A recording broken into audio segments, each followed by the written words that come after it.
സ്വകാര്യ ബസ്സിടിച്ച വിദ്യാർത്ഥി മരിച്ചതിൽ കോഴിക്കോട് പേരാമ്പ്രയിൽ വലിയ രീതിയിലുള്ള പ്രതിഷേധമുണ്ടായി. ബസ്സുകൾ തടഞ്ഞ് യൂത്ത് ലീഗ്, യൂത്ത് കോൺഗ്രസ് പ്രവർത്തകർ, KSU പ്രവർത്തകർ വലിയ രീതിയിലുള്ള പ്രതിഷേധം നടത്തി. പോലീസും പ്രതിഷേധക്കാരും തമ്മിൽ സംഘർഷമുണ്ടായി. പോലീസ് ലാത്തി വീശി. പോലീസ് ജീപ്പിന് മുന്നിൽ റീത്ത് വെച്ച് പ്രതിഷേധിച്ചു പ്രതിഷേധക്കാർ.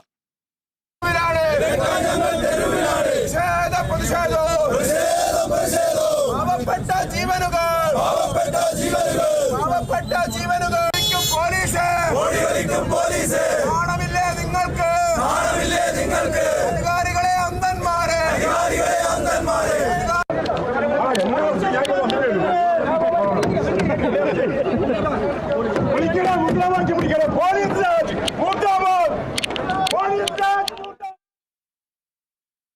അബിന ചേരുന്നു അവിടെ നിന്ന്. പേരാമ്പ്രയിൽ ഈ ഒരു പ്രതിഷേധത്തിനിടയാക്കിയ സ്വകാര്യ ബസ് ഇടിച്ച വിദ്യാർത്ഥിയുടെ മരണത്തിലേക്ക് നയിച്ച കാര്യങ്ങൾ എന്തൊക്കെയായിരുന്നു? ആദ്യം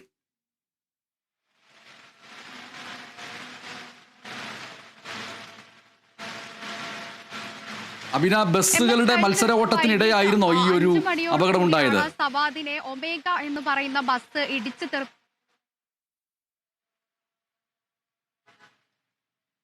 MS ഒരിക്കലുമല്ല.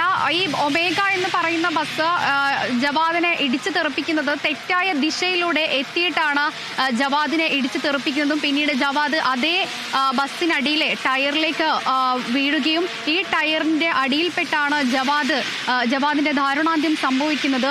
തുടർന്ന് നാട്ടുകാരാണ് ജവാദിനെ ഈ ടയറിനുള്ളിൽ നിന്നും രക്ഷപ്പെടുത്തി പുറത്തേക്ക് എടുക്കുന്നതും. ഇതിനോടകം തന്നെ മറ്റ് അധികൃതരെ എല്ലാം തന്നെ നാട്ടുകാർ വിവരം അറിയിച്ചിട്ടുണ്ടെങ്കിലും നാട്ടുകാരും തിരിഞ്ഞു നോക്കിയില്ല എന്നൊരു ആരോപണവും ഇതിനോടകം ഉയരുന്നുണ്ട്. കനത്ത ആരോപണം, അതോടൊപ്പം തന്നെ വലിയ പ്രതിഷേധവും തന്നെയാണ് ഇന്ന് പേരാമ്പ്രയിൽ നടന്നത്.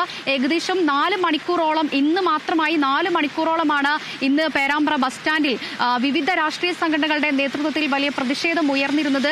കഴിഞ്ഞ ദിവസം വൈകിട്ട് 5 മണി മുതൽ നാട്ടുകാരും അതോടൊപ്പം തന്നെ വിവിധ രാഷ്ട്രീയ നേതാക്കളടക്കം ഈ കാര്യങ്ങൾ ഉന്നയിച്ചുകൊണ്ട് നേരത്തെയും സ്വകാര്യ ബസ്സുകളുടെ മത്സരയോട്ടത്തിൽ പല ആളുകൾക്ക് മരണം സംഭവിക്കുകയും ചെയ്തിട്ടുണ്ട്. നമ്മൾ ആദ്യഘട്ടത്തിൽ വടകരയുള്ള ഒരു മുത്തശ്ശിയുടെയും അതോടൊപ്പം തന്നെ മറ്റൊരു കുഞ്ഞിന്റെയും മരണം നമ്മൾ റിപ്പോർട്ട് ചെയ്യുകയും ചെയ്തിട്ടുണ്ടായിരുന്നു.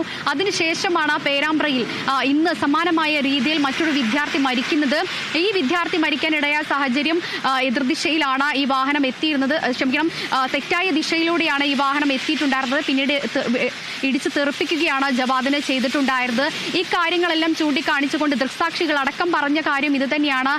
ഈ ഒമേഗ ബസ് നേരത്തെയും സമാനമായ രീതിയിൽ വാഹനം ഓടിക്കുകയും അതുപോലെ തന്നെ ഇടിച്ചു തെറിപ്പിക്കുകയും ചെയ്തിട്ടുണ്ട്. പക്ഷേ അധികാരികൾ ആരും തന്നെ ഇതിന് ശബ്ദമുയർത്തുന്നില്ല. പ്രധാനമായും RTOക്കെതിരെയാണ് ഇത്തരത്തിൽ വലിയൊരു ആരോപണം ഉന്നയിക്കുന്നത്. RTOയും അതോടൊപ്പം തന്നെ പോലീസ് ഉദ്യോഗസ്ഥരടക്കം ഈ ഒമേഗ ബസ്സുമായി വലിയൊരു ബന്ധം കാത്തു സൂക്ഷിക്കുന്നുണ്ട്, വലിയൊരു ഒത്താശ തന്നെ ഇവർ നൽകുന്നുണ്ട് തുടങ്ങിയ ആരോപണമാണ് ഈ ബസ്സിന്റെ ഉടമകൾക്ക്, ഒമേഗ ബസ്സിന്റെ ഉടമകൾക്ക് നേരെ ഉന്നയിക്കുന്നത്. നമുക്കറിയാം, ഈ ഒമേഗ ബസ് ഇടിച്ചുകൊണ്ട് തന്നെയായിരുന്നു ഇതിന് മുൻപ് മറ്റൊരു ആരോപണവും ഉയർന്നിട്ടുണ്ടായിരുന്നത്. പക്ഷേ ഇത്തരത്തിലുള്ള ആരോപണങ്ങളെല്ലാം തന്നെ കാറ്റിൽ പറത്തിക്കൊണ്ടാണ് വീണ്ടും ഈ ഒമേഗ നിരത്തിലിറങ്ങിയിരിക്കുന്നത്. ഈ ഒമേഗ ബസ് കോഴിക്കോടെ പല ഭാഗങ്ങളിലേക്കും സർവീസ് നടത്തുന്നുണ്ട്. പക്ഷേ ഇത്തരത്തിൽ വലിയ രീതിയിൽ, അതായത് ഈ സർവീസ് നടത്തുന്നത് ഈ തെറ്റായ ഈ ദിശയിലൂടെയും അതോടൊപ്പം തന്നെ മത്സരയോട്ടങ്ങളിലെല്ലാം തന്നെ ഈ ഒമേഗ ബസ് മുൻപന്തിയിലാണ് തുടങ്ങിയ ആരോപണങ്ങളാണ് പ്രധാനമായും ഈ നാട്ടുകാരും അതോടൊപ്പം തന്നെ ഈ പേരാമ്പ്രയിലെ മറ്റു ഓട്ടോറിക്ഷ ഡ്രൈവർമാരെല്ലാം തന്നെ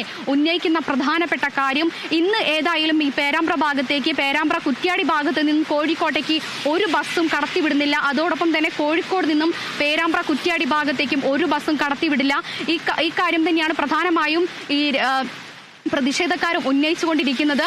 അതോടൊപ്പം തന്നെ ഈ പ്രതിഷേധവുമായി മുന്നോട്ട് പോകാൻ തന്നെയാണ് പ്രതിഷേധക്കാരുടെ തീരുമാനം. MS ശരി, സ്വകാര്യ ബസ് ഇടിച്ച് വിദ്യാർത്ഥി മരിച്ചതിൽ കോഴിക്കോട് പേരാമ്പ്രയിൽ ബസ്സുകൾ തടഞ്ഞ യൂത്ത് ലീഗ്, യൂത്ത് കോൺഗ്രസ് പ്രവർത്തകരും KSU പ്രവർത്തകരും പ്രതിഷേധിച്ചതിന്റെ വിവരങ്ങൾ നൽകുകയായിരുന്നു അബിന.